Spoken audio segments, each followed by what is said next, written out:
Can you see the monofilament hanging from that post blowing in the wind? Well, I just untangled all of this monofilament from this post right here. But I'm not done because look, is that gross or what? Leaving it hanging with the hook, and down here is another hook with the leader and another little red thing. So I didn't intend on doing this, but you know.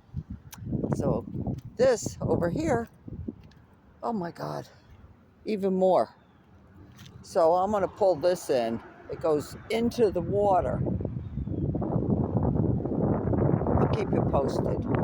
Pulled it in a significant amount.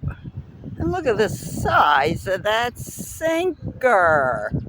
Another bunch. It won't be there much longer.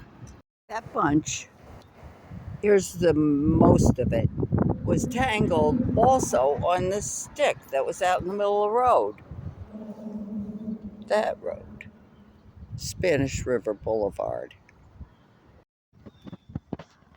Sunday morning, October 20th. And I've only made it as far as half of the bridge because I don't want to disturb that fisherman.